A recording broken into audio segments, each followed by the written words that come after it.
we are joined, and we are glad to have Michael Rucker with us. Mike Rucker, ace pitcher for BYU baseball, 11-1 this season, one of the top throwers in the country back at Studio B. Mike, welcome back, man.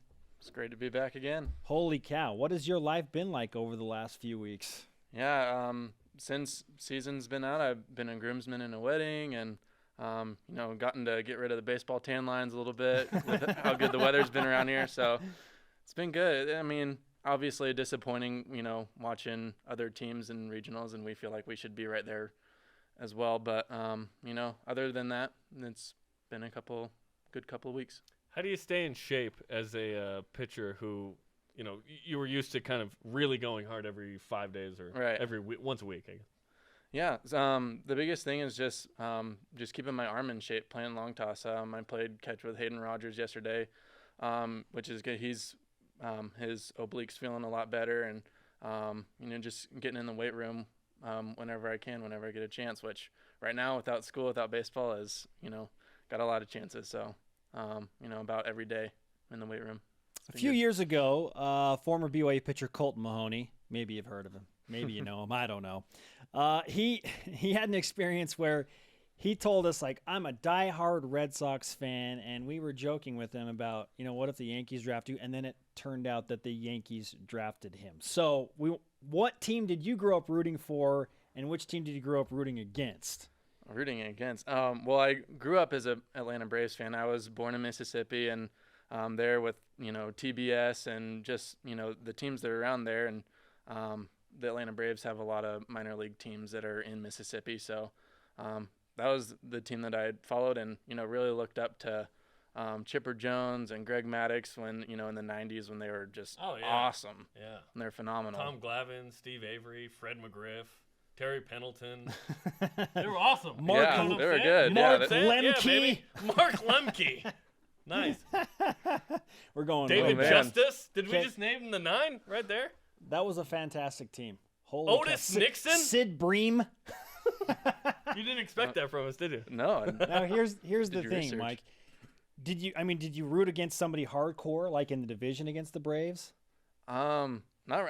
Just growing up, I liked baseball. I liked watching good baseball, and I knew that the Braves were, going to compete every time. And, I'm glad that, I guess I don't have that team that I'm rooting against, just so whatever happens, draft day, I don't get disappointed. But yeah, I just like the Braves. I mean, being in Washington, follow the Mariners pretty closely as well. Yeah, baby. So that's my team. You're anticipating to be drafted in the approaching Major League Baseball draft. I think you said the first 2 rounds are tomorrow night. Mm-hmm. And then the real party begins as you go rounds 3 through, I think, 40. Yeah.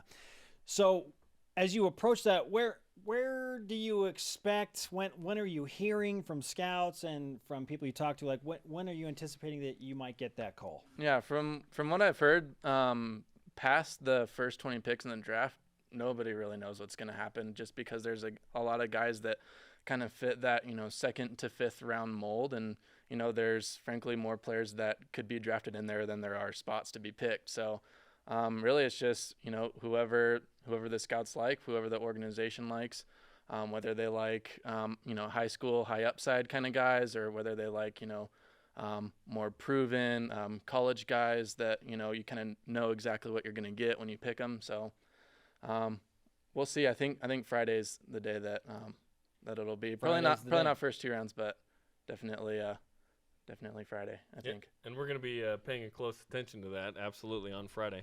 What is it that you're being told that you do really well, and then what are some, questions that maybe scouts have about you?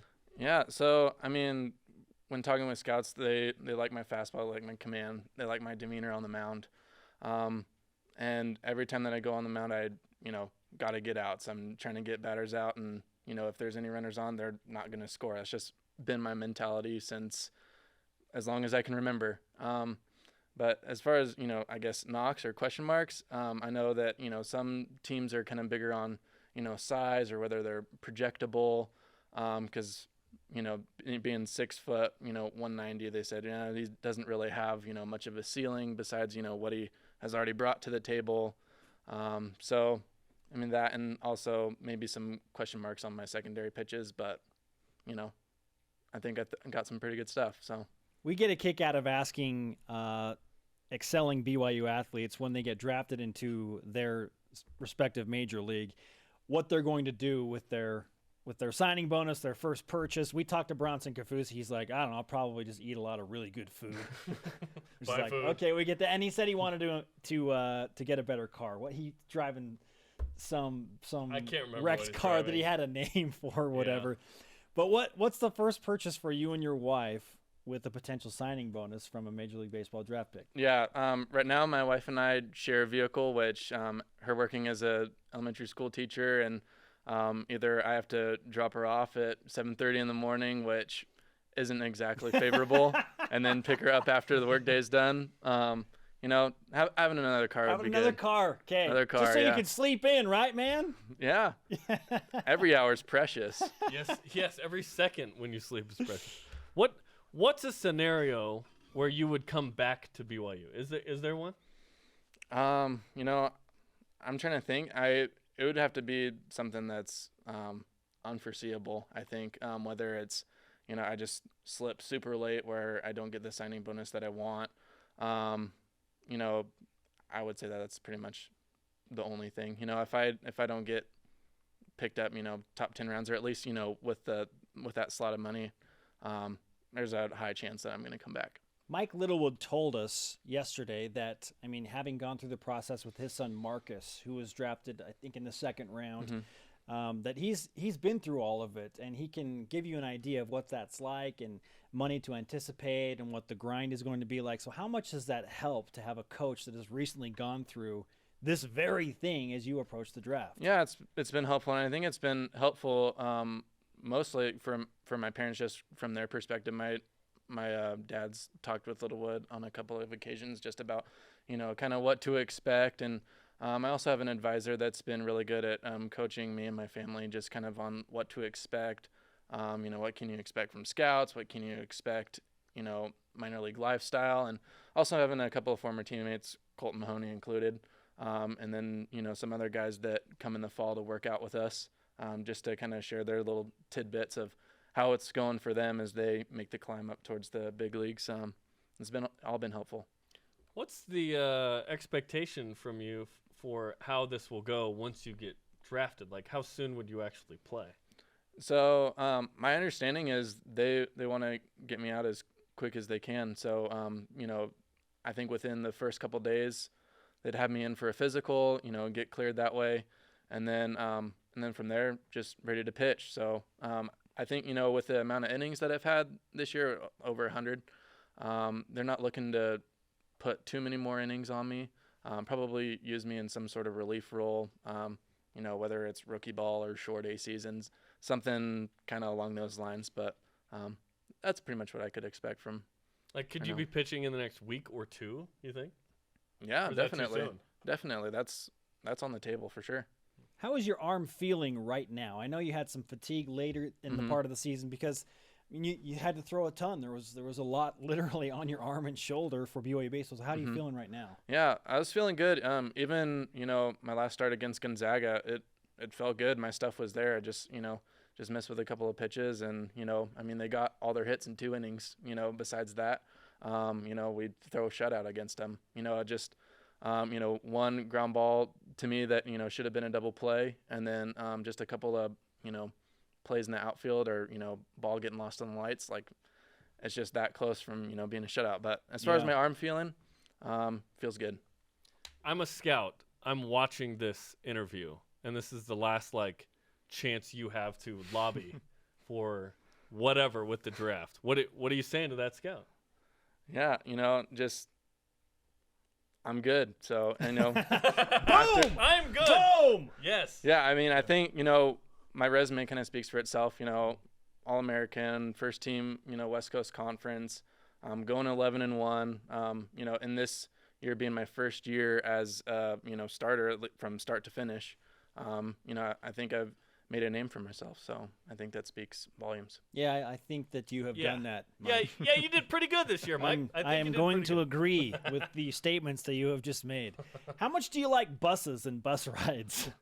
Because I imagine you'll be doing a little bit of that in the minor leagues. I've been on my fair share of bus rides. Summer ball, you get a chance, to play with teams. I know there's a lot of guys. I think Daniel Schneeman and Keaton Kringler. I think I saw on Twitter the other day they're tearing it up in Chico, playing for the Heat, and I'm sure they're getting their bus rides in for sure, logging in their hours. But yeah, I mean, I've been there.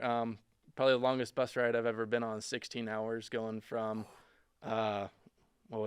Kelowna, Canada to like Medford, Oregon, something like that. So yeah, I mean, they're not the most fun, but that's the time when you take to bond and build relationships with teammates and coaches and all those guys. So you got to make the most of it. A 16-hour bus ride from Kelowna, Canada to Medford, Oregon. Yeah. The thriving metropolis of Medford. I imagine there was some outstanding bonding taking place during that 16-hour bus ride. Yeah, and a lot of movies. I can't count on one hand probably how many movies we had to show on the screens that were up there, but Harry Potter and Lord of the Rings. The whole time, the whole thing. Both series. Both of them, exactly. Lord of the Rings takes 11 hours. I know that. Extended only. Noodle it! We've all done it. Come on. Who are you gonna watch the draft with, and where are you watching? I don't have any plans right now, so that's to be be determined. To be determined. Hey, I mean, if you want to come watch the draft at my house, you're more than welcome to. That would be awesome. Be like, hey, Mike, they just drafted you. Good job, man. Your name is on the screen. That's awesome. Mike Rucker with us on BYU Sports Nation, BYU ace pitcher, All-American, West Coast Conference first teamer, anticipating to get drafted on Friday in the approaching MLB Draft. What will you remember most about your final season at BYU? I mean, it was a year to remember. I think just with the teammates. This being my third year, and a lot of the guys that were there my first year when I had to sit out for the transfer year. Just continuing to build on those relationships. I think that people say it all the time that your years in college are the years that you never forget. Sure, you remember high school to some extent, but just the relationships and just going out every day and having fun. I think that's the biggest takeaway. Maverick Buffo somewhere saying, "What, you couldn't say my hat stack, man? Let's go." Maverick. Mike, congratulations on a fantastic season. We're really excited for you in the approaching draft, and we wish you the best of luck, man. Well, thanks. Go Mariners. Or Braves, right? Go Mariners.